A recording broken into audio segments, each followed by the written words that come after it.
Hall Communications provides equal opportunities for all legally qualified political candidates in accordance with FCC regulations. If you are a candidate for public office and would like to request equal time regarding content that has aired, please contact our station directly. We will be happy to work with you to schedule appropriate airtime. For more information, please reach out to the station office. 860-456-1111. Let's talk about it. Each Friday at this time, host Dennis O'Brien and Susan Johnson interview guests who are involved in their community. The show challenges conventional thoughts, probes for answers, remembers the past, imagines the future, and gets to the heart of the matter. Let's Talk About It is brought to you by Columbia Ford Kia, Route 6 in Columbia, Connecticut, and Gates GMC Nissan, Route 66, the Boston Post Road, North Windham, USA. Opinions expressed do not necessarily reflect those of WILI staff, management, or sponsors.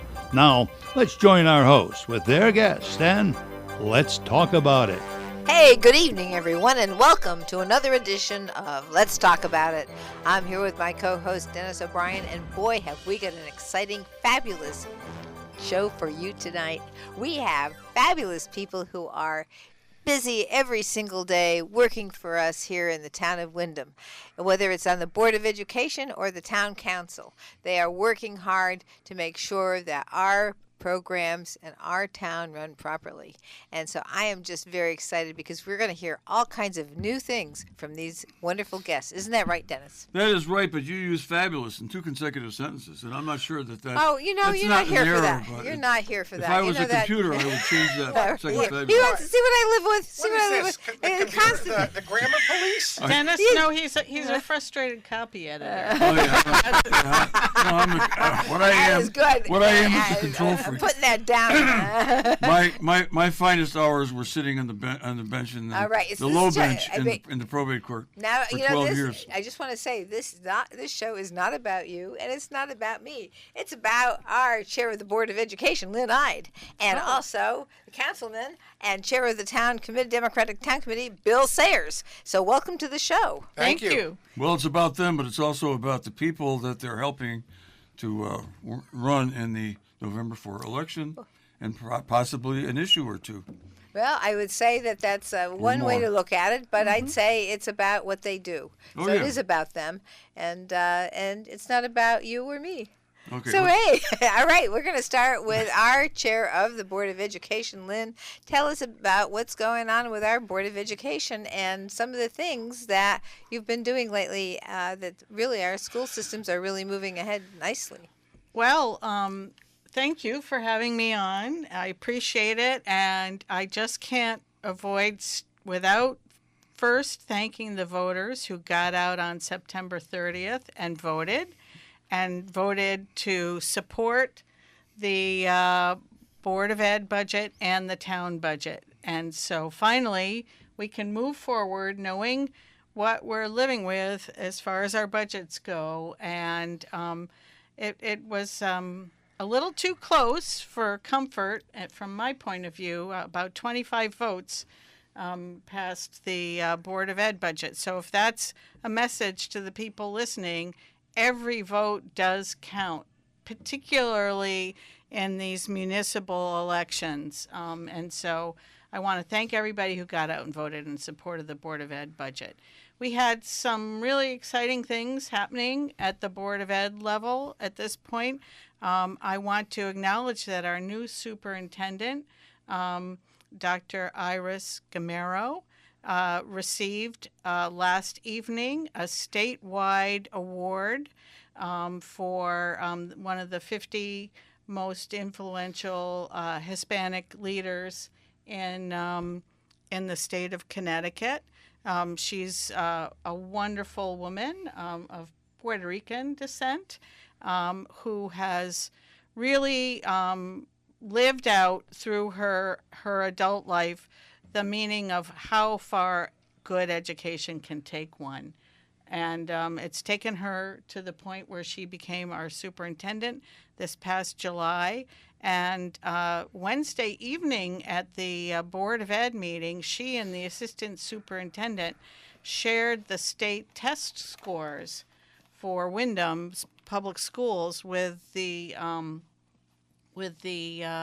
Board of Ed, and we'll be hearing more about it, and maybe she can come on your show and talk about it. But in several cases, we were topping not only the school districts that are in our alliance districts that have sort of the same demographics as us, but in several instances, and I mean several, it's not just one or two, we are in the top quarter of the state among all the districts in our performance. And that's a big, big deal for the town of Windham. And I want to send a message out to the voters and the people in this town that Windham Public Schools are on the rise. And if you have children in the district, you should be hearing more about this. And if you are considering whether you want your children to go to school in this district, I would say send them here. They are exceeding expectations across the board in many areas. That's fabulous news. Thank you so much for that report. That's really, really good. And thank you for your work and all the people who serve. And the new superintendent, and I guess this also is an impact from the previous superintendent as well. Right. I mean, this is actually the hard work of the staff. Yes. The teachers, all the support staff, and the folks in central office who several years ago under the previous superintendent said, our goal is to get our scores up. And it was the center of the convocation at the beginning of the year over several years, and it's been central to the work that the new superintendent is carrying on in the district. And where there are problems, we are looking to see how we can take where the successes are happening and have the teachers and the schools that are doing so well help bring up the teaching and the academics across the district. Fabulous, fabulous. Thank you so much. Now we have Bill Sayers, who sits on the council and has been doing amazing work there, and the council is working together on so many issues to help the town, whether it's downtown or trying to do more economic development, bringing more things to our town. Tell us a little bit about what's going on with the town council.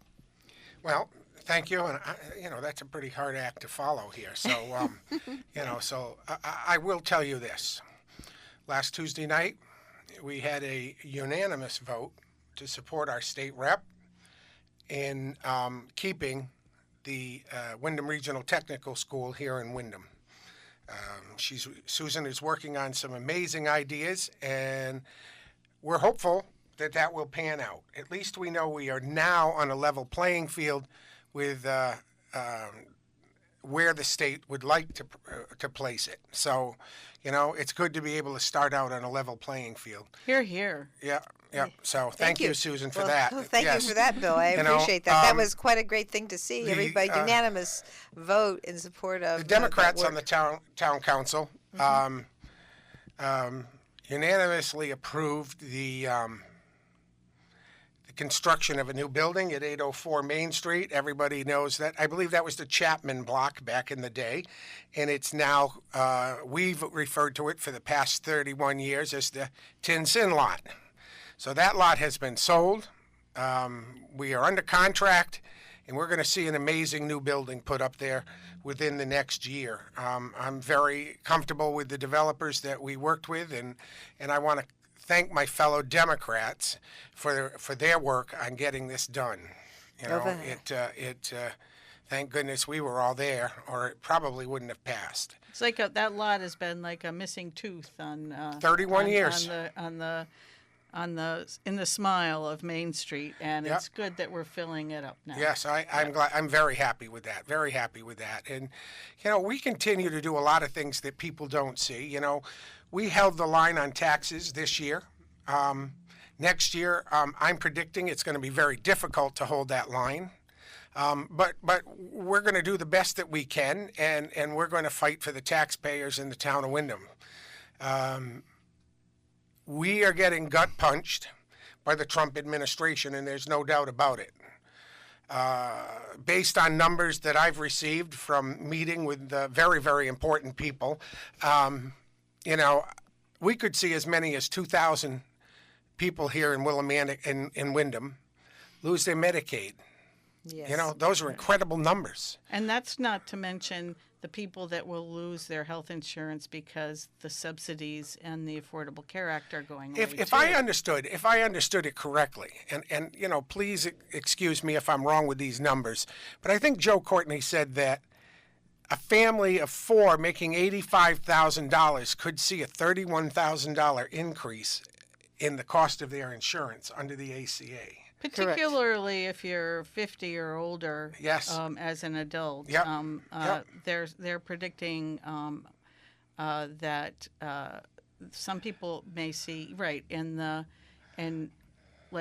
I talked to somebody the other day whose parents are going to see a $27,000 increase in their health insurance. It's crazy. So, in other words, they have no health insurance. Right. Well, yeah, let me just add on to that because, the Affordable Care Act is subsidized by Medicaid up to 400% of poverty. And then the other aspect of that is the businesses that offer the Affordable Care Act funding get a tax subsidy. So the tax subsidy has been eliminated. Yeah. With the elimination of the tax subsidy, what happens is then it's just 400% of poverty, and then then there's no subsidy at all for the people who get the Affordable Care Act otherwise. And that's been a goal of the Trump administration to eliminate the Affordable Care Act.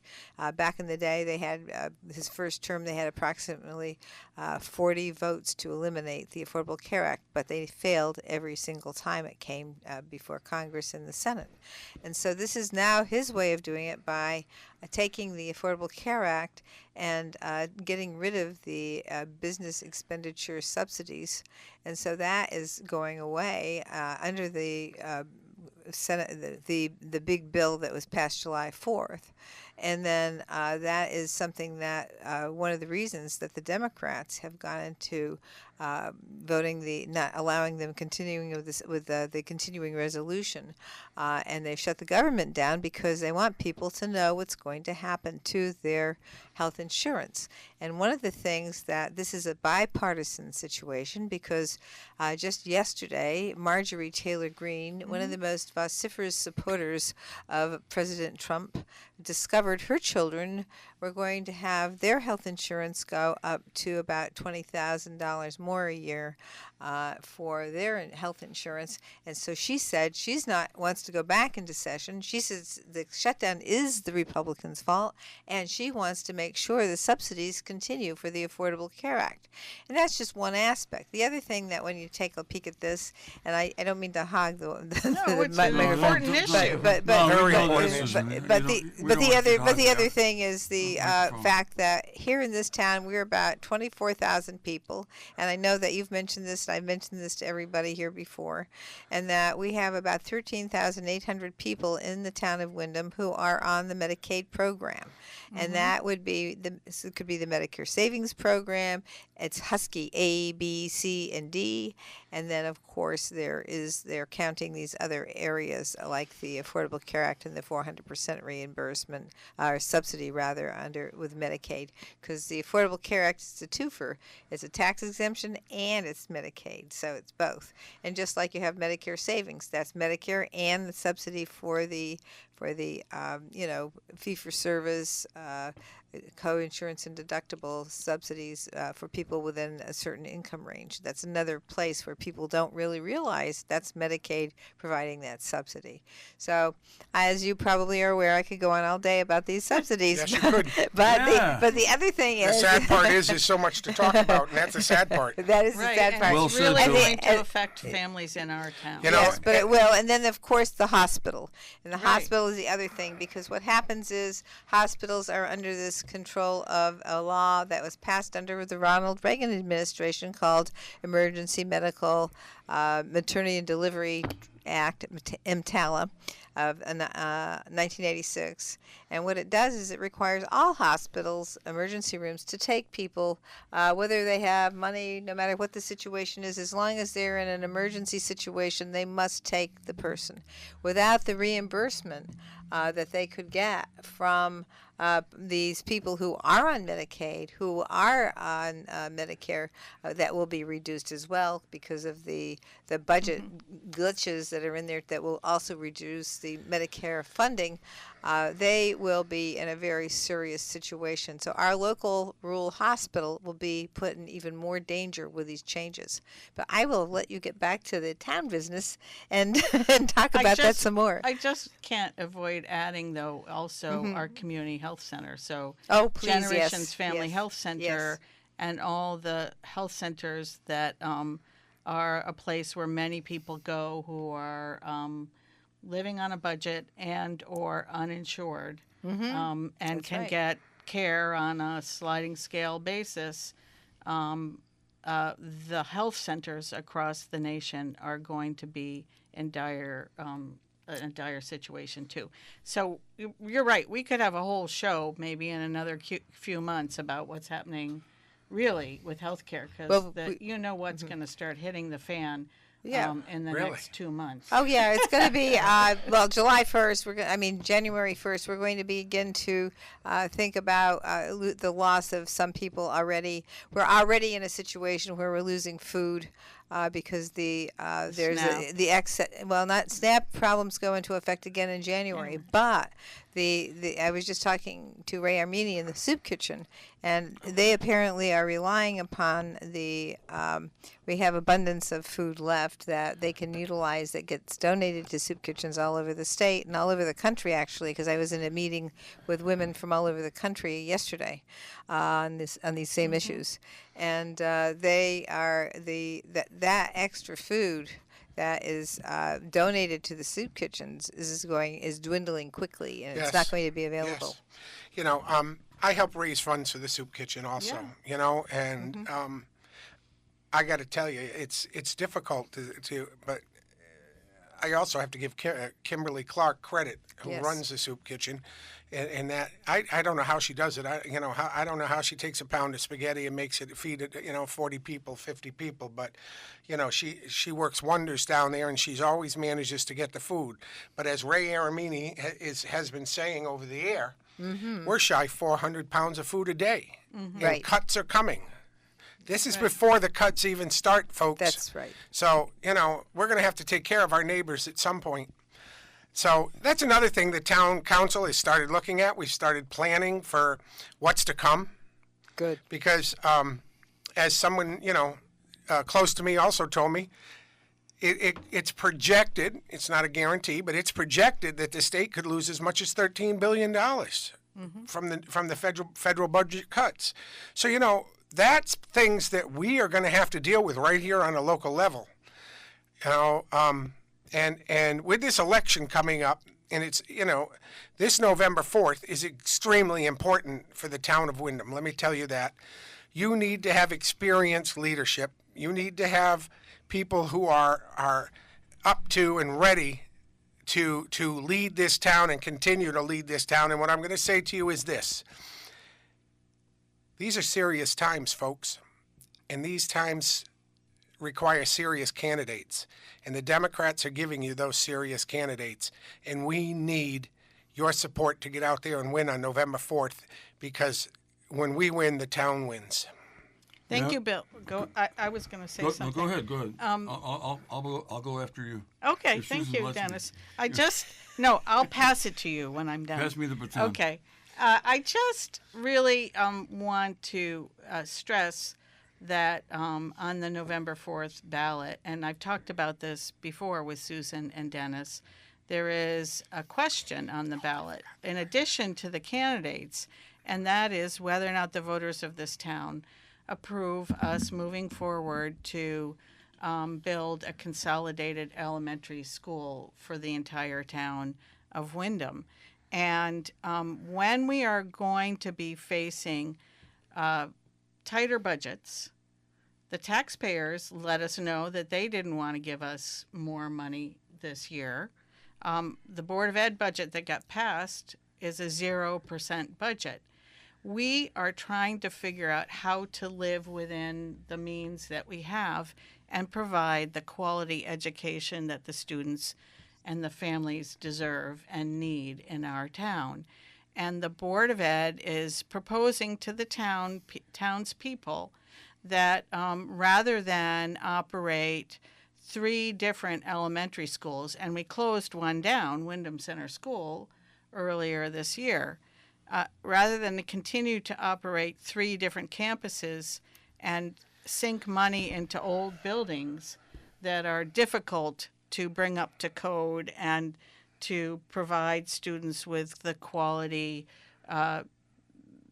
current needs that education has, we are proposing to use our resources more efficiently and operate one elementary school for all of our students. And that way then we're more apt to be able to take the things that are going well and replicate them in a new school and keep that up with a more centralized administration. We can save money on maintenance, and we can save money on fewer staff needed. We don't need certain cafeteria workers or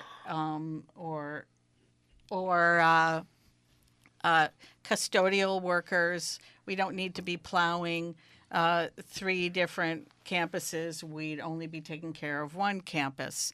Also, when we build a new school, we can meet the energy, standards of having alternative and other sources of energy at our schools to run them more efficiently. But most importantly, we really took a look at the different campuses and what their restrictions were, and how we weren't really able to offer every child in our elementary school district the same quality education based on current standards for learning at the elementary school level. So we're doing what many towns around the state have done, is propose consolidating our elementary schools. And we're asking the voters to support this on November 4th. You have a chance to vote yes or no on this. And if we vote yes, we will move forward and build a brand new school. We will eventually close down the 3 other elementary schools in town and hand those buildings over to the town, and the town council can decide what they want to do with those buildings. But Susan Johnson and May Flexer have been very intrepid about getting us a very good reimbursement rate at the state level. We will have to spend up to $144 million on this new school, but with reimbursement from the state, it will be $28 million or so, we're predicting, at the local level, that will have to be bonded and paid out by the taxpayers over time. We really think it's a good bet for our town, and we think it's the most responsible fiscal and academic way to move forward for the children in our district. I'm going around town talking to any group who will have me about this. I spoke to the Rotary this last week. I'm talking to the NAACP in the coming week. I hope that if you have a civic group that would like to learn more about this issue, you can reach out to me, Lynn Ide. You can get me through the Board of Education website and ask me to come out. I'm happy to talk to you. Very well said, Lynn. And I just wanted to go back to what we were talking about in terms of what Bill said about the election and how important it is to vote for the Democratic team with experience, with capability, with all kinds of accomplishments. And, there was a time when this show, Let's Talk About It, was the only evening talk show on the radio. That was a long time ago. That started a long time ago, about 25 years, actually. And I joined up later on, maybe 5 years later. And Susan was one of the originators of this show. But there was only one. But now, thanks to Art Robotham. Art Robotham. Gee, I don't want to mess up Art's name, but great guy. Great addition to the WILI a few years ago. Done a lot of things, but he's added a whole lot of new shows. Mm-hmm.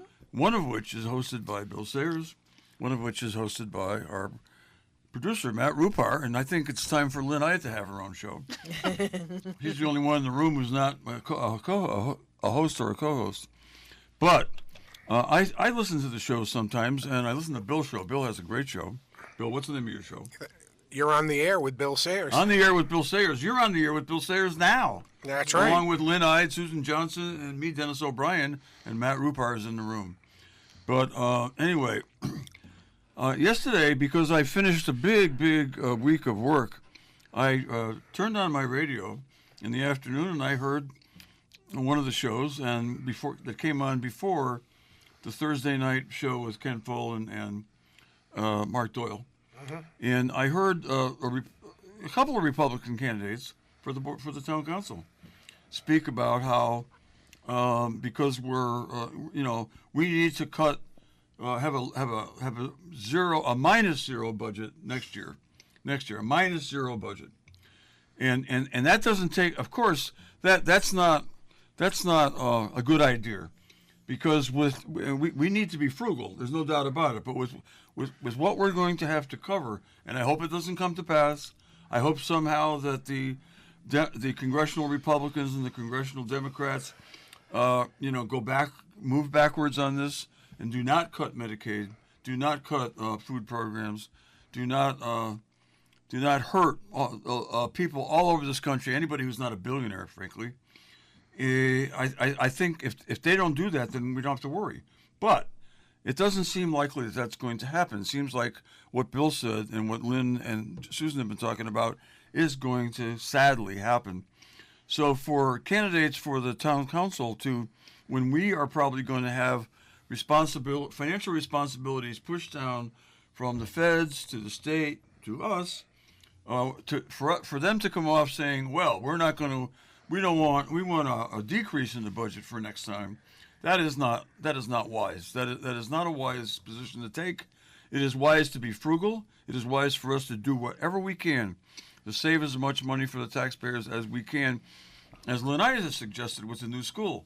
But it is not a good idea for us to start talking right now about budget cuts to the extent that they mentioned on the Chris Reddy show, along with a couple of Republicans who are now serving on the town council. Dennis, I hope I get a minute to respond to that when we come back. Okay, we will. And we're going to come back right after these messages from our wonderful sponsors. And Matt Rupar is going to insist that I stop talking and we get off the air, and that we go. Or he's going to cut you off. No, he wouldn't do that. and go. Well, he might. And go. I usually do the cutting off here. And we're going to go to our wonderful sponsors, and we'll be right back with Lynn Ide, Bill Sayers, Susan Johnson, Matt Rupar, and me, Dennis O'Brien. Thank you. Welcome back, everyone. This is Susan Johnson. I'm here with my co-host, Dennis O'Brien, and our very special guest today, Bill Sayers from the council and the chair of the Democratic Town Committee, and Lynn Ide, the chairman of the Board of Education. So we were having a nice chat. Dennis, did you want to resume your remarks? I did, and I expected to bring us back, too, because usually we share that. You do the first and I do the second, but that's okay. We're back. We are back with a great group here. And I just wanted to say, to continue on with what I was saying, I wanted to say about the town council. The town council is doing a marvelous job under real difficult conditions. One of the great things that they've done, and Bill, you are a key member of the council. You're also, and nobody's mentioned yet, he's also the chair of the Windham Democratic Town Committee. How many times did I say that? And I know. He didn't say that. I did too. She always complains, says I can't hear anything anymore. It's true. Anyway, let me continue. It's worth repeating. Yes, thank you for that, Dennis. Thank you. He's the hardworking chair of the Windham Democratic Town Committee, a position I once held for several years, and I know what a difficult job it is, and I know what a fulfilling job it is, because we are the party that really gets things done in this town. And again, listening to other shows, after the show I mentioned on the first part of on the first half of the show, I listened to the Ken Follin show, the Ken Follin and Mark Doyle show. Mark Doyle was not present. On that show were Tom DeVivo and Bill Sayers as guests. And I'll tell you, you guys were great. And I'm really pleased with your decision, Bill. You were the one who prompted us to do this, to work hard along with another party for a first time. I don't think we've done this before, but to join with them in support of certain candidates. For example, the Bottom Line Party is supporting Tom DeVivo for mayor. They know what a great job he's done. They're also supporting The new school. the new school. Oh, absolutely. They are very pro-education. If I have disagreed with Mark and Ken on any issues over the years, I have never disagreed with them on education. I was very pleased to hear at the end of the show when Ken said that they are not MAGA Republicans. They are Republicans, but they are not MAGA Republicans. Can I just interject a second? Yeah, sure. 2 of the 6 candidates that are running on the bottom line are Republican. The other 4 are Democrats. Right. And Tracy You're going to have trouble with that one. Torahoney. I thought it was Torahoney. more like Torero, but No, it's Torahoney. okay. I'm sorry. She and her husband own Bacon Funeral Home. Sorry, Tracy. What an amazingly brilliant woman she is, and what a Yeah. great candidate she makes for Board of Finance. Right. So So we've got 5 great candidates for Board of Oh, Finance gosh, yes. already, but you can vote for up to 7, and she'd be a good choice for the 6th candidate. Anyway, I think that the alliance that we have made, that you, Bill, have engineered as town chair to make with another party has been great. And one more thing I want to say about working together in a bipartisan way. I was, you mentioned the vote on Tuesday. I was so thrilled to see everybody on that town council come together and vote for a really important issue to try to move in the direction of having a new tech school in this town. It's not a sure thing, but it's a possibility now. And we have taken the first step in the right direction. And it was led by people like Bill Sayers and Tom DeVivo and Dawn Niles, who voted from Ireland, and other members of the town council. And that is great to see us all come together for something that's right. And that's what we need to do, folks, on November 4th. We need to all come together and support the new elementary school, as discussed earlier by Lynn. so important, so important.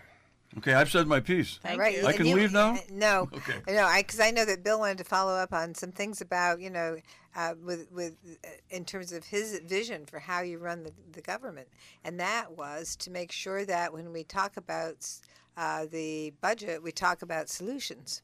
Oh yes, we have to have solutions, and walk in there and say we're going to cut. That wasn't the answer. We cut the budget big this year, big, but what did we do? We directed the town manager to reorganize the government. And by reorganizing the government, we were able to live within the cuts that we made. Now, if this happens again next year, I don't know the answer. I don't. Right now, we have to look at things. And I'm going to tell you, I've been looking at the budget very hard, and I've been going over numbers. And I'm concerned that we're going to be in a deficit going into next year's budget negotiations. So that's something that we have to automatically start looking at, and we need smart people to handle these issues. And one of the things that I'm happy about is that the Democratic Town Committee, under the leadership of Bill Sayers and Lynn Ide, is starting to get more involved in the community. We had a great event at Willie Scoops. We had, invited everybody down. We paid for free ice cream for everybody who came, and that's a good thing. We'll be on Main Street, literature free, to pass out candy on Halloween. And we look forward to seeing all the kids.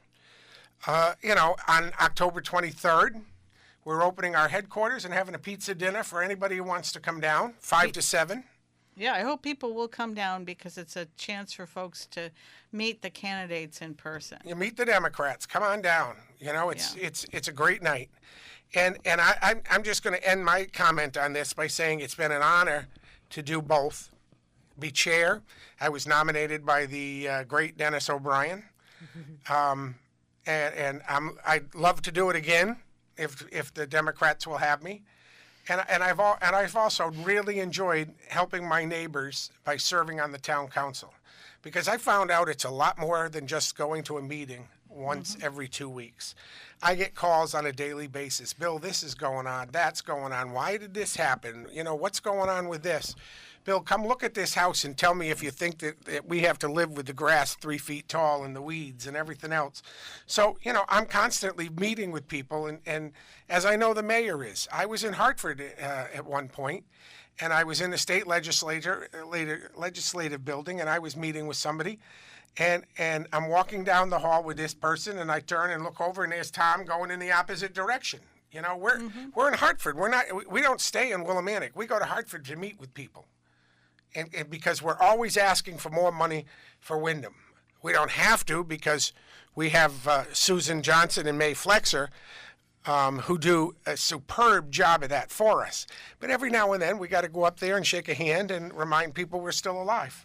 Well, you know, I'm really thrilled to hear that, and I'm really always so pleased to see people from town come and talk to people at the Capitol, because it means a lot to us when we have support from people who are here and can talk about the things that we always talk about, but it's great to have people give that support. We really have having to have that connection with our council, with our Board of Education, coming to the Education Committee meetings, coming to the Appropriations Committee meetings, coming to the meetings that deal with housing, coming to all these meetings. These are things hearing from our staff, hearing from our elected officials, hearing from the people in the community really, really means a lot when it comes time to vote on our bills and on the budgetary issues. So it's really, really great to have that kind of support from people and have the people there. So it means a lot. I want to thank you, Susan and May Flexer, both of you, as our delegates to the legislature, for representing this town so well and for really working exceptionally hard, 24/7, 365 days a week. It never seems to end. And you're always thinking about and working for the people in this town. I know that you support us doing something about our state tax and budget policy to deliver more for communities like ours. And I, too, am working in my current job with Connecticut Voices for Children, and we're going around the state having community events in 18 different cities over 18 months, talking to people about how our state tax and budget policy is not working as well as it could be to deliver resources for families and neighborhoods and communities, boards of ed, towns, and things of that sort. There are things that we could do to recalibrate our fiscal controls and loosen up resources, existing resources, Right.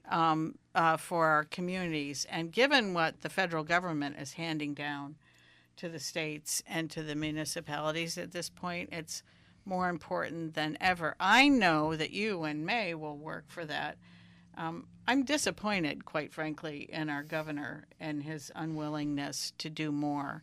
I'm hoping that when they go into special session up at the Capitol, which I'm hearing now they're going to do probably in the middle of November. 13th and 14th. Right, that our governor will start to come around when he hears stories from people at the community level about what is happening. Let me just say something about that, because one of the things we must really fully understand, the fiscal guardrails were put into effect that have hurt our towns and have accumulated a wonderful amount of money to pay off pension debt.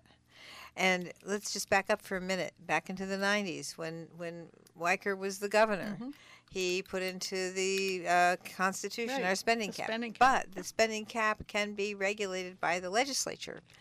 And for all those years that he was in office, he never paid the bills. He didn't pay. So when we finally took over with Governor Malloy, we had more than $100 million in debt that was owed right away. I mean, and so we had no rainy day fund. We didn't have anything. Governor Malloy paid the bills like he was supposed to under the law and the executive orders. Roland never did that. Okay, just the facts. No, I so agree. then we get into 2017, and what do we have? We have a 50-50 Senate, half Republican, half Democrats. And what did they do? They said, "Oh, we're going to put fiscal guardrails in." So they didn't just put the spending cap in; they put in things like a bonding cap, a revenue cap, a volatility cap. And one of the things that they did that was really spot on, that I really agree with, was they wanted to make sure that any time, every single year, that we have to pay our debt. And we have to make sure that we pay that debt service, which is absolutely correct.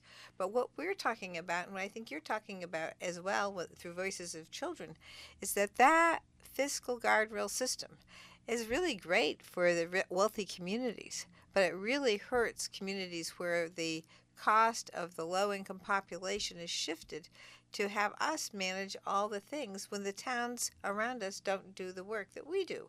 We actually have, as I say over and over again, 3 homeless shelters. Only 17 towns in the whole state have a homeless shelter. The rest of the towns don't have it.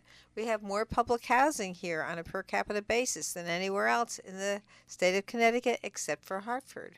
So we don't get any payment in lieu of taxes for that, yet we have the students from those places in our school system, so they cost more money without the benefit of property taxes.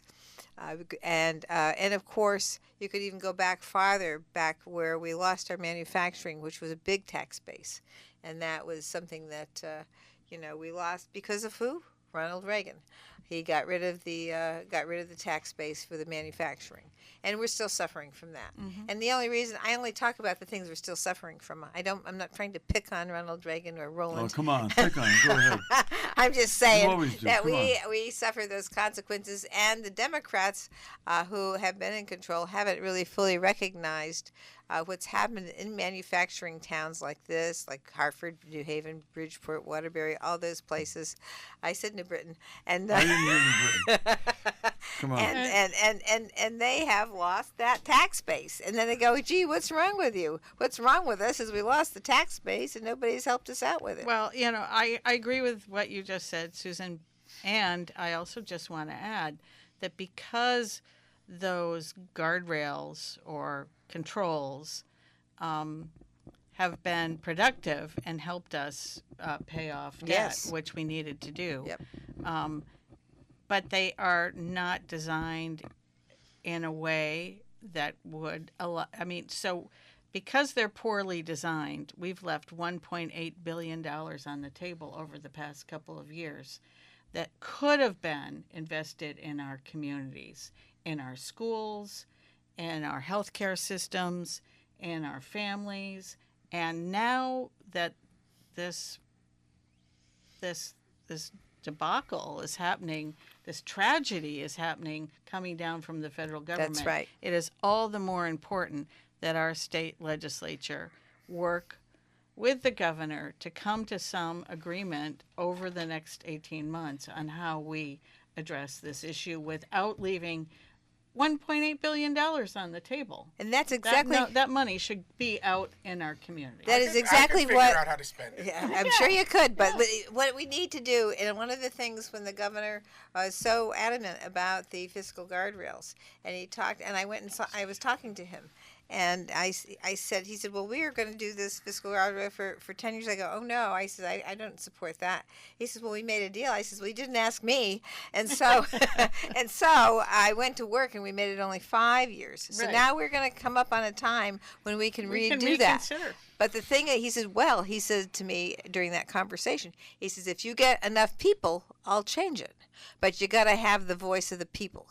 We need to have, if we want to push the governor, it's got to be the people saying, and it's got to be a big group. It can't just be a few of us. It's got to be all different parts of the state. We got to say loud and clear to the governor, please work with us so that we're not shifting these costs to our towns, and that the people who can pay for these things actually, are going to pay a little bit more.